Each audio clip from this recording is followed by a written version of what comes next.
Every summer, the British Isles plays host to 8 million seabirds. It's our greatest wildlife spectacle and fills me with awe each time I see it. We may not have a giant panda or a tiger, but we do have some of the world's biggest and most impressive seabird colonies.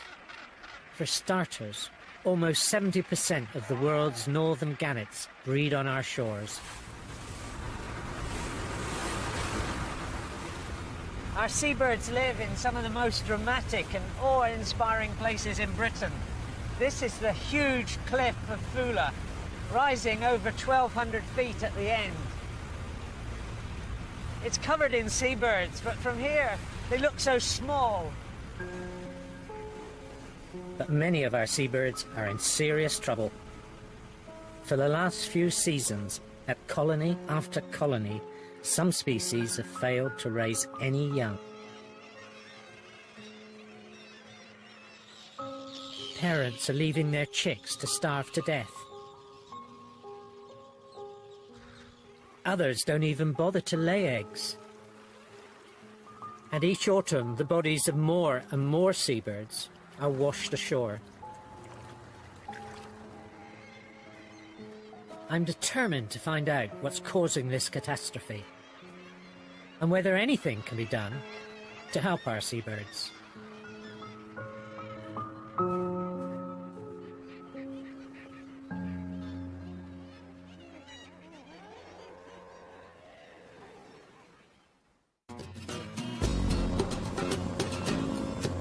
It's the start of the 2006 breeding season, and I'm going to be spending the summer visiting some of our most important seabird colonies.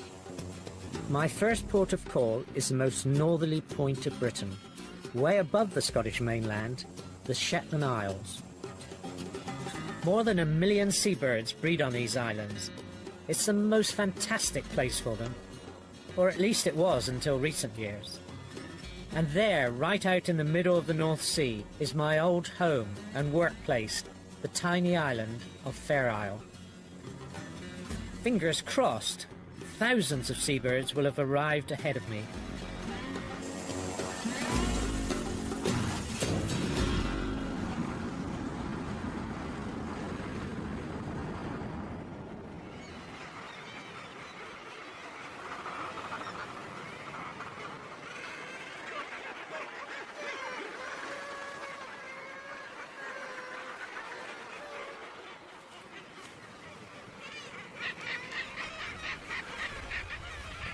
I lived here in the 1960s. For 7 years I was the warden of the Bird Observatory, and my summer work was research on seabirds, which at that time were doing incredibly well and all of the populations were increasing. But from a peak of more than 250,000 birds in the early 1990s, they've started to decline, and the last 2 years it's been disastrous. And this year I really want to know, what is going on? What are the factors that are causing this tremendous change? At first glance, everything seems busy as usual. After a winter spent at sea, these adults have come back to breed, to the same nests, to the same mate. Seabirds live for a long time. A fulmar has been recorded living to 50. In theory, this pair could spend 40 seasons raising chicks. They have such a short summer window to get it right, so they need to get straight on with the job of raising young. It's amazing in these colonies how every part of the cliff is bagged by one species or another. The razorbills claim the boulder beaches. They lay a single egg loose amongst the stones. Their nearest neighbours, the shags, may be prehistoric looking, but at least they take the trouble to build a nest, even if it's just an untidy pile of seaweed. In good years, each pair can fledge up to 3 chicks. Moving up the cliff face, the guillemots chance the ledges. This precarious lifestyle may explain why they only attempt to raise 1 chick. Higher still, the elegant kittiwake is more of a perfectionist. These high-rise dwellers build a perfect cup nest, giving their youngsters a safer start. These graceful birds are so named because of their call. Listen. Kittiwake, kittiwake, a sound that embodies the seabird colony. The crowning glory of this seabird city is, of course, the puffins. They take the penthouses, the grassy cliff tops with the best views, and they act as if they own the place. There's nothing more enjoyable for visitors to Seabird Islands. It's to sit in the sun, a lovely June day like this, amongst the puffins. It's one of the real wildlife spectacles of the British Isles. They're just beautiful little birds.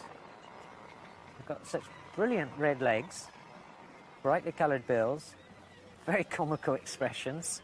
And these birds here are the off-duty birds, and their mates will be incubating eggs under the ground. Hidden away, the eggs are safe from predators. Fair like many of our best seabird islands, doesn't have any foxes or even rats, which could sneak in and steal their eggs. This is one reason why puffins are such confident little birds. There are plenty of adults. It's an idyllic scene. So what's the problem? Well, once these parents have young to feed, they are tied to the nest and can't go far to find food.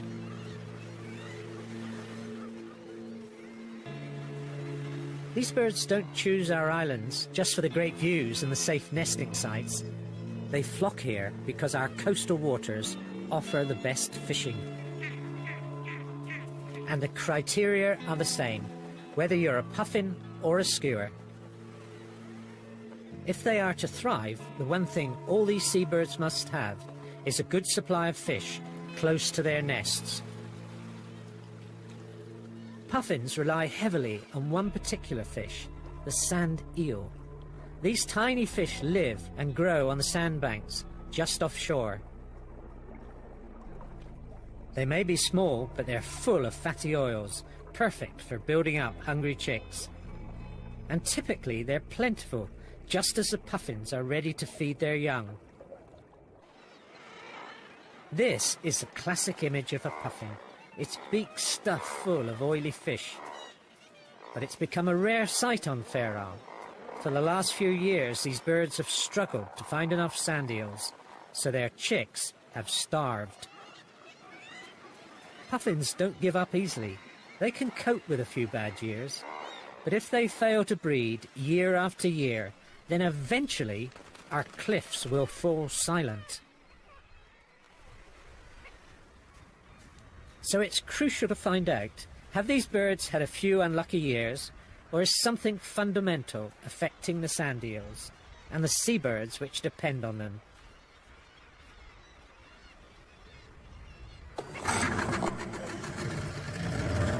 To get to the bottom of this, I need to speak to the people who really know their seabirds, beginning with the man who's got my old job. For the last 7 years, Derek Shaw has been warden here on Fair Isle. He spends every summer out on the boat, just like I used to, checking the birds. It's wonderful to be back out here again, but I'm worried about what I might find. You can see the gaps where they used to be. I mean, this colony used to be absolutely covered in them. There's a lot of gaps, and there are groups of birds incubating, but there's a lot that don't seem to have any eggs. But there's a lot more than there was, say, in 2004, for Really? instance, just 2 years ago. I came into this colony and counted 10 eggs. 10 eggs? Yeah. And in the best year in this colony? There was about 2,500. So, you know. But that shows... Times have changed. Really? That's terrible.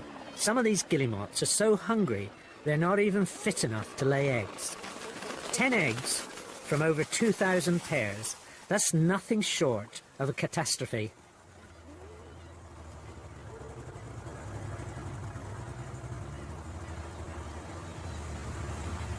As we just come out the tunnel here, if you look above you, you'll see kittiwake nests.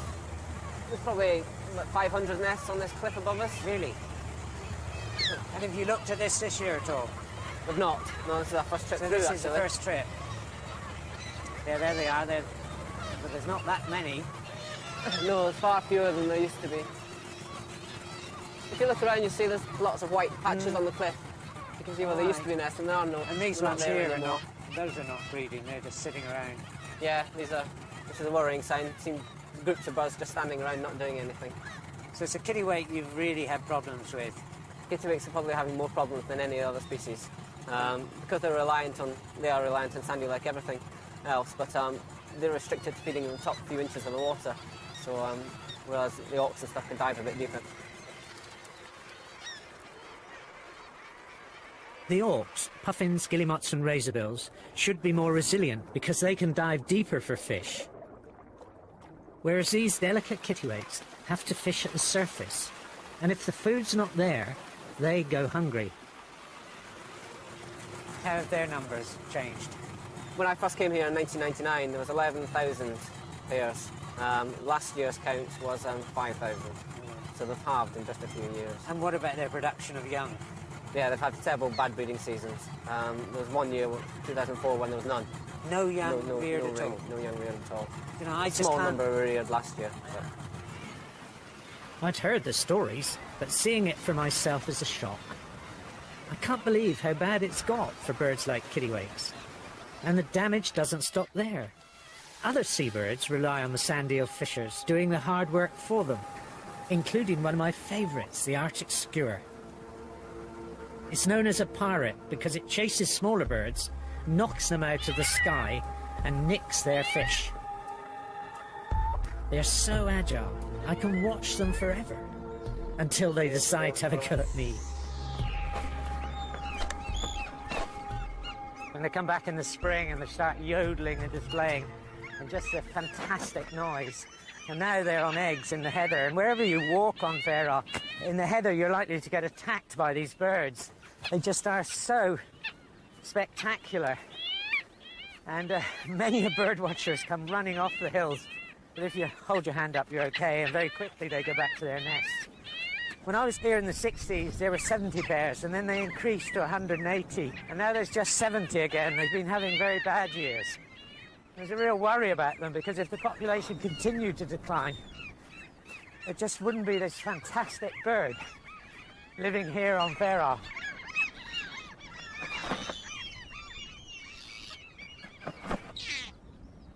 The great skuas have been hit too.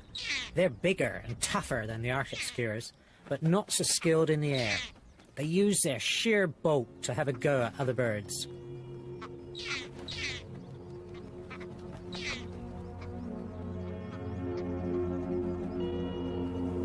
More of an opportunist, they can fish perfectly well, but they'll also scavenge or even bully other birds for their catch.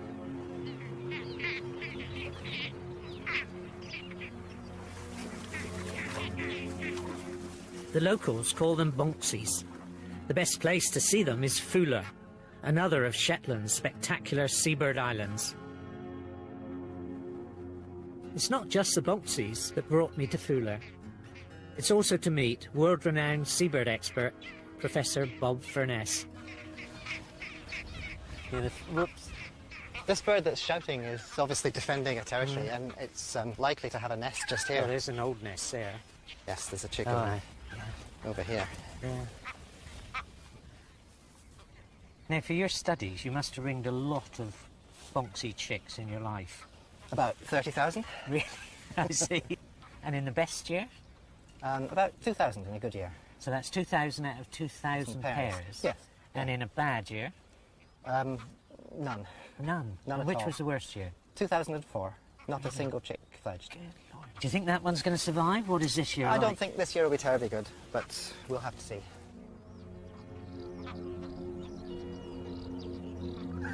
Bob can make a prediction this early in the season because he's followed the fortunes of these birds for over 30 years.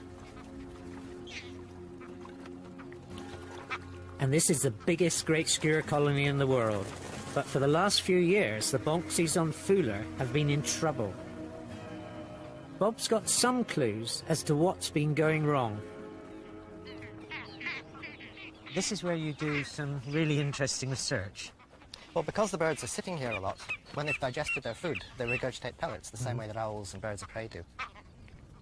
So we can come to these points and collect pellets and then identify the kind of food that the birds have been taking. Down here, there's a couple of pellets. In fact, 2 pellets. This is a pellet consisting of fish bone. Now that one doesn't look like fish at all. No, that's feathers, entirely made of feathers. And these black feathers are almost certainly a puffin. It could possibly be a guillemot or a razorbill, but it's most likely to be puffin. So these are now killing these seabirds. Now, Yeah. Now, have you seen any change over the years between fish? Very dramatic. Yeah. In the 1970s, the 1980s, they fed mainly on sand eels, and very, very few birds were killed. But in the last few years, they've been killing more and more birds, particularly killing kittiwakes and puffins, but killing a huge variety. But they've been having a big impact on the populations of kittiwakes in Shetland.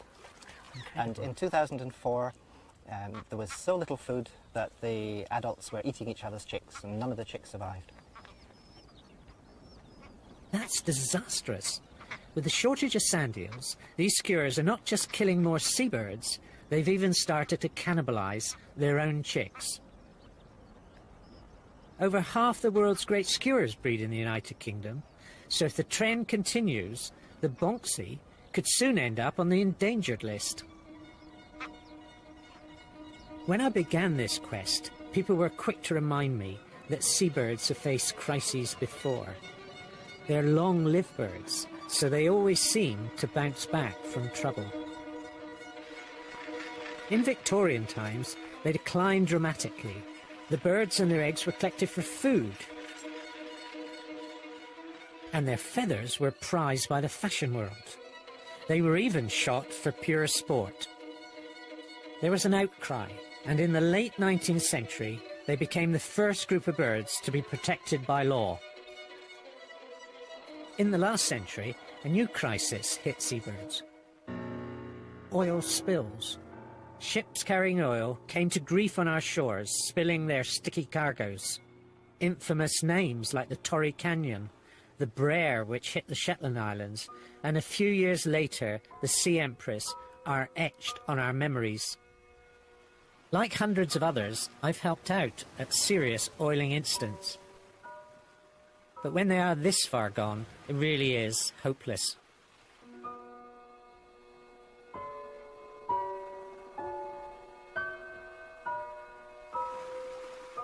I used to think oil was the worst thing that could hit seabirds, but not anymore. Oil trashes one bit of coast at a time, so that birds at least get a chance to recover. This new crisis is far more worrying because it's affecting birds season after season and at colonies right around the North Sea. From the Shetland Islands down the east coast as far as Yorkshire, seabirds are struggling to feed their chicks. So why aren't these birds finding sand eels?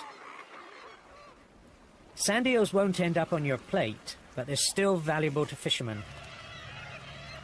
Harvested by the billions, they're pulped and turned into food for pigs and farmed fish. In fact, sand eels are so oily that they were once used to fuel Danish power stations. It's big international business, so it's tempting to blame the big offshore fisheries for the lack of sand eels, especially where these fisheries are concentrated in the north and east. It makes me wonder what life is like for seabirds where sand eels aren't harvested.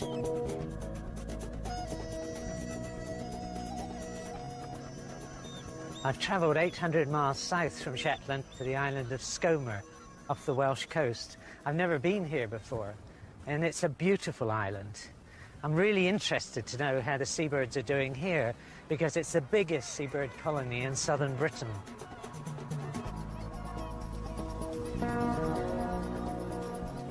The warden, Ewan Brown, is keen to show me the star attraction.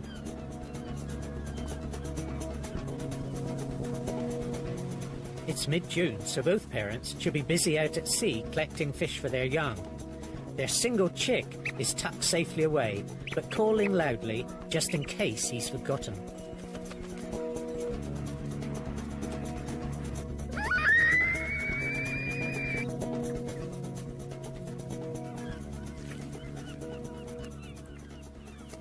And what's this population, how is it doing?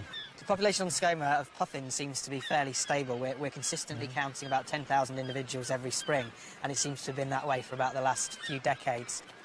So this population looks as though it's getting a reasonable amount of food? Yeah, thankfully, we haven't had the problems that they've experienced further north with food shortages over the past few years. And indeed, as we've been seeing today, them bringing in these beakfuls of glistening sand eels this year seems to be quite good as well. How far are some of these birds going to fish? Any idea where these birds are getting fish? These birds can travel quite a few miles offshore. Typically, puffins will be within 10 miles of the island, but certainly recent days we've been seeing these big feeding frenzies of seabirds, these rafts of puffins and guillemots and kittiwakes dip feeding, which suggests that there are a lot of sand eels very close into the island. It's great to see things like they should be, with birds racing back and forth to their young, because there's plenty of food nearby. Now in Shetland, kittiwake numbers are really down, but I can hear kittiwakes there, and they're on nests, incubating. How is the kittiwake done here? Kittiwakes on Skomer, thankfully, haven't suffered as they have further north. We've got a fairly stable population, which averages about getting on for 2,500 pairs.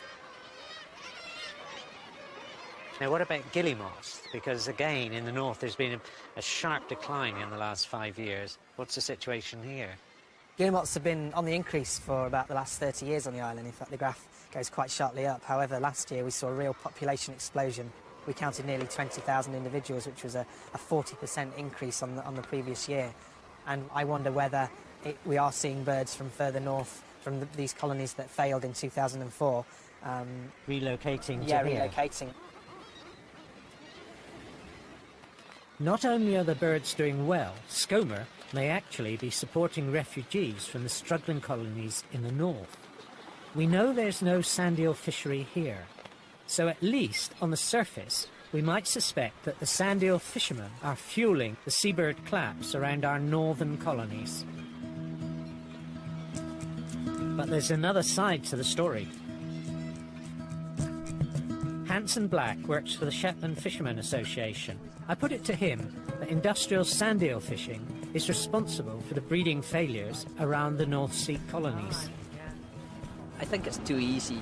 I mean, we're living in a kind of blame culture at the moment, that if something is having a poor time in nature, we have to blame somebody, and it has to be a man-made problem. I think that on the back of there being no fishing, there was no marked improvement in the sand eel fishing in the waters around Shetland. I think that it'll come and go. You know, nature always fluctuates around, and the sand eels are going through a poor period. Fish do have natural ups and downs. Local Shetland fishermen, like the seabirds, have also struggled to find enough sand eels and agreed to limit their fishing. In fact, catches became so poor that in 2005 the entire industrial North Sea sand eel fishery was suspended for 11 months. To be honest, having healthy fish stocks is important to a lot of people, but nobody more so than the fishermen themselves. Without healthy fish stocks, then we won't have an industry here. So it's very important to have the whole thing in balance. Striking that right balance, what fishermen can catch and what gets left for nature, is something fishermen and scientists argue about every year. It is still tempting to believe, as I do, that the industrial fisheries have an impact. But then last season, something happened that completely overshadowed that debate. A new seabird SOS came from hundreds of miles away from the troubled North Sea. For the first time, the alarm sounded on the other side of Scotland, from Canna, on the western coast.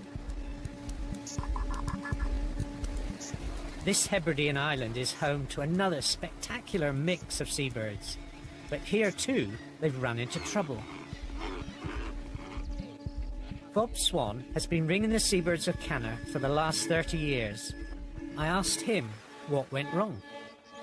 Last year was was absolutely disastrous. Something went wrong. We don't know quite what it was.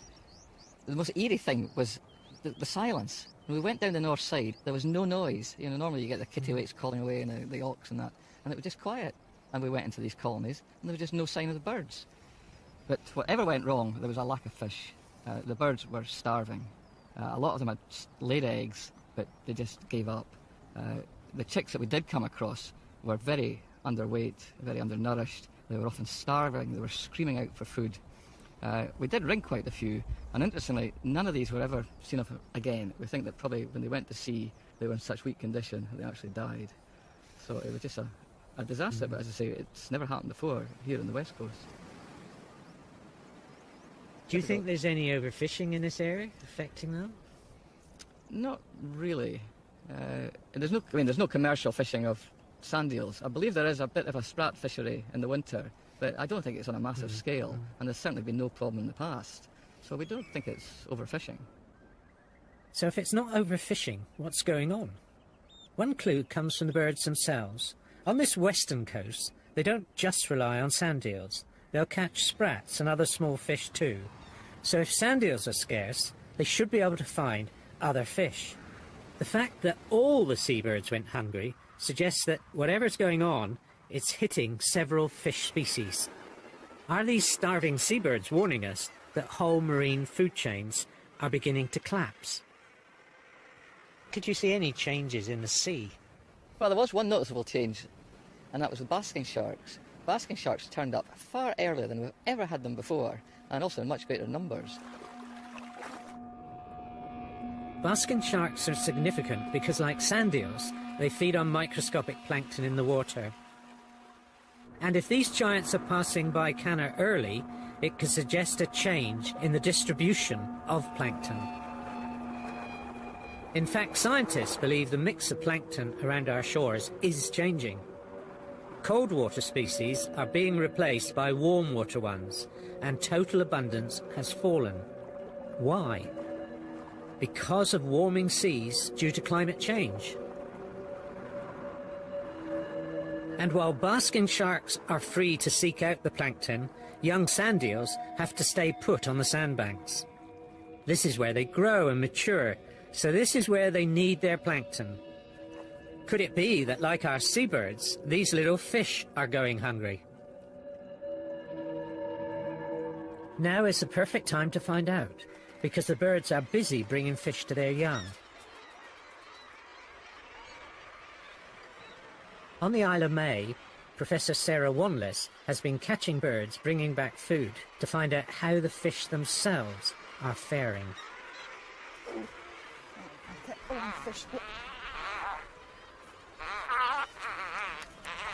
Those are quite small, aren't they?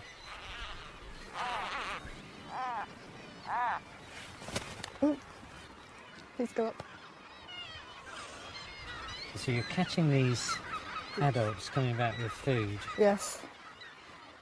So in terms of the puffins, then I mean there will be thousands of burrows here, like thousands of burrows. So as far as the birds are concerned, this isn't having an impact on them.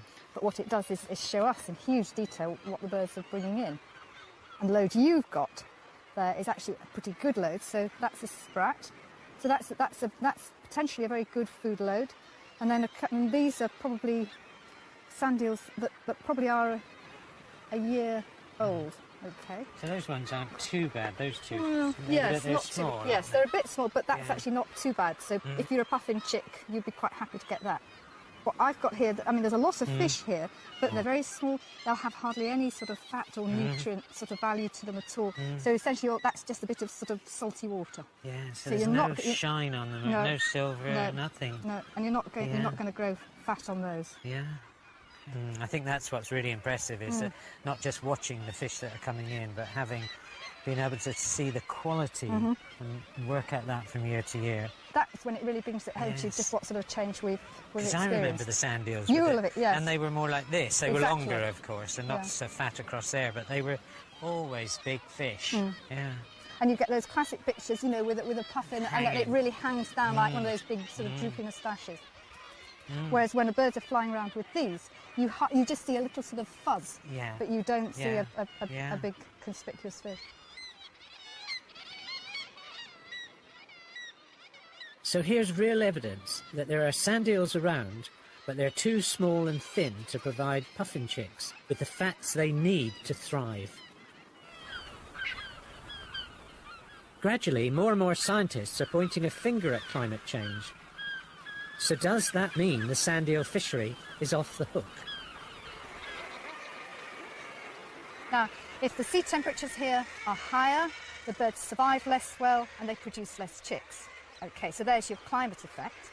But if there is also a local fishery operating close by, the birds survive even worse and they also breed even worse. So there you see, to some extent, the problem of trying to say, well, is it the fishery or is it the climate? It's both. So they're being hit by a double blow. If climate change is already having an impact, what does that mean long-term for these birds?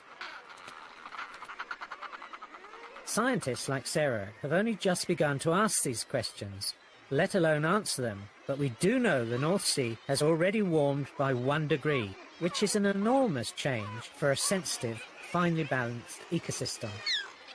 Latest climate change models predict that the sea temperature will continue to rise in the waters all around our coast. So it looks as though life will get far tougher for our seabirds. Yet I'd be painting a false picture if I implied that all our seabirds are in trouble. There's one that bucks the trend, the gannet.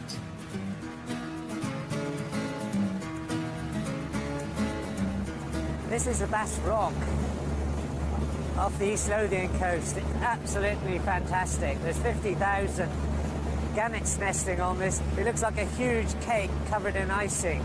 And they're just swirling birds like giant snowflakes.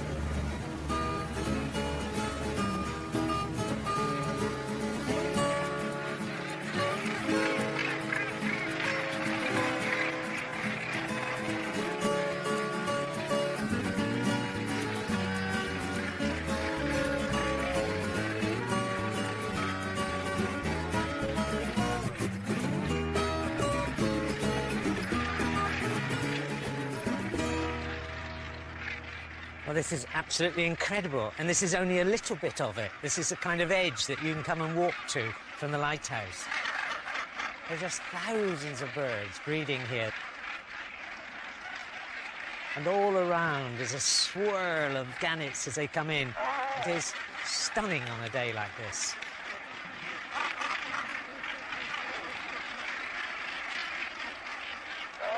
The increase in our gannets has been amazing. Over the last 40 years, their population has almost doubled to well over 250,000 breeding pairs. And in the last 5 years, whilst numbers of birds like kittiwakes have started to crash, gannets have continued to boom. So why are the gannets doing so well? Part of the answer is that gannets are one of the species that follow boats. When the fishing industry thrived, they followed trawlers, scooping up fish that was thrown back. The difference is, if there are no boats to follow, gannets can dive deep to catch herring and mackerel, much larger fish than the smaller seabirds. And while sand eel stocks decline, herring have been increasing in recent years. Most importantly, gannets can hunt far and wide. If there are no fish near the coast, they fly to Norway and back to find food for their chicks.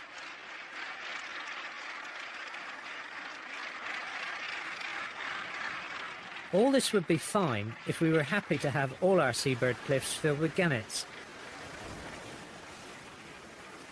But for me, it's the sheer variety of seabirds which makes Britain's colonies so special.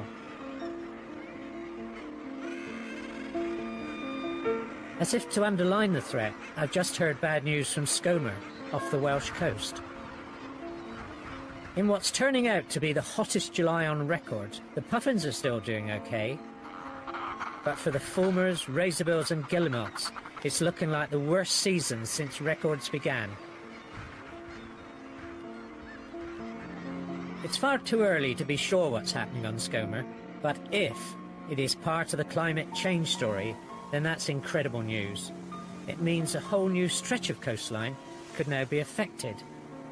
I'm also getting reports of guillemots and kittiwakes faring badly at the other colonies we visited. And it's becoming clear that 2006 is proving yet another bad year. We know that climate change is a global problem, which people are just starting to wake up to.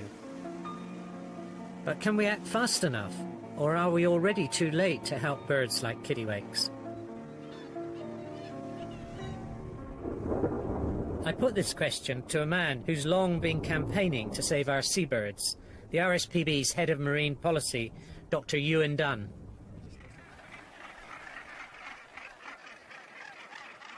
Well, it may well be that in the years to come, these seabirds are feeding largely on all sorts of warm water species, anchovies, pilchards.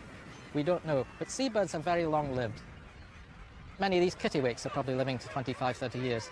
They have a long lifespan, they learn a lot in their lives, they're very resilient creatures if they get half a chance, and they will adapt very, very quickly to new circumstances. So there's hope there. It's fantastic to hear this, that given enough time these seabirds could adapt to climate change. But how do we give them that time? What about the kittiwakes, guillemots and puffins, struggling to feed their chicks this year and next? Well, the RSPB's had Bempton Reserve now since about 1969, and we very, very carefully control what happens on the cliffs. So the birds are not going to come to any harm on the cliffs. But in the UK, there's virtually no protection at sea for seabirds at the moment. We've protected all sorts of areas on land, but out at sea, this is the empty quarter of nature conservation. We're just beginning to get to grips with it. Now, what we're looking to do is to extend the protection on the colony out to sea. And at the moment, the authorities in the UK are beginning to work out just how to do that. At the moment, they're looking at rather small extensions of maybe a mile or so offshore. From my point of view, I think we need a much bigger area there to protect the sand eel stocks for these birds, and really the birds deserve the best we can give them. As I head back to Fairall, I'm much more optimistic. There clearly is something we can do. We're a coastal nation, we all love the sea, yet we only have 3 tiny marine nature reserves. We have so many nature reserves on land. Why don't we have more at sea? A marine bill is being discussed at the moment. It will address the many conflicting demands on our seas, not just from the fishing industry, but from a whole raft of other activities wanting a slice of the waters around our shores. So it's even more crucial that the needs of our seabirds are taken into account. 40 years ago, when I was the warden on Fairall, the island and the birds were well protected. But even then, I was worried about the fish. I remember seeing hundreds of boats scooping up great shoals of herring. Today, my fears of overfishing have been made worse by fears of what climate change could do. This is why Fairall is so fantastic. It's 9 o'clock at night, the sun is over the Ward Hill, the highest point, and I'm looking across the Sheep Rock, and the fulmars are just gliding in front of me, and they're nesting down here amongst the sea pinks. The kind of smell of the seabirds is coming up from the cliff below me. But really what I want to know is, how have the seabirds done this summer? And happily, there's some good news. Arctic skewers are having a better season. They're finding fish for those lovely plump chicks. Not sand eels, but the young of other species like cod and herring. This is promising. It shows, like Ewan said, that these birds are adaptable. Hopefully, with a fair wind, they'll start to catch whatever fish thrive in warmer seas. The puffins have also found a new kind of fish to feed their young, but there's a cruel twist to their story. These puffins are bringing in this long bony thing known as pipefish. Not only do pipefish have no fat on them, they're a serious choking hazard for baby chicks. You've got to give these puffins credit. No sand eels, so they're working their socks off to find something else. Derek and his assistant are finding handfuls of discarded pipefish inside the puffin burrows. S24 is empty. There's a whole lot of dead pipefish in it. 3, 4, 5, 6 or 7 discarded pipefish. The chicks managed to spit out the pipefish, but did they survive? This little chap is doing his best to make a meal out of what looks like a piece of string. Choking on a pipefish. That'll slowly digest it. This is one bird which definitely needs more time to try to get it right. If we can give these puffins a helping hand now, by protecting the remaining sand eel stocks, the chances are they will ride the changes and stay with us. The kittiwakes really bring it home. They're perfect parents as long as they can find food for their chicks. Yet far too often they're failing. When I see starved chicks in the nest like this, I wonder how many more wake-up calls we need. Finally, now in late July, I'm hoping to catch the last of the guillemot chicks fledging.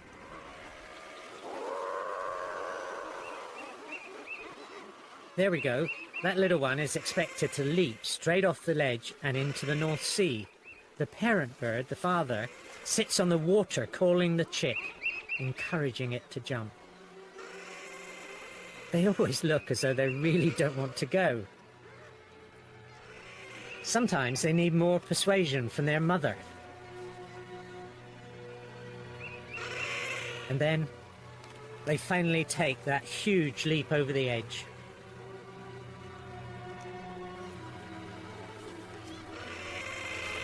And it really is a bold leap, because these chicks are so much thinner than they should be. Their parents have obviously struggled to fatten them up. As they swim out into that vast cold wilderness, they face winter on their own. We could just wish them luck. Better still, we could do something to help. There's obviously things happening in the sea on a very big scale that we probably can do very little about. But there are things that we can influence. We should have a far better conservation policy, marrying the sea environment with the terrestrial environment where these birds breed. We find that they have a struggle at the present time rearing their chicks, so we should give them the best possible chance. And it's difficult to forecast the future for these seabird colonies, but I hope they will always remain these fantastic, beautiful, busy places. And the great thing is, I've been around seabirds long enough to know these birds are survivors. Give them a chance. Give their feeding areas at sea immediate protection. Win them a bit of time to try and cope with climate change. And hopefully, they'll do the rest.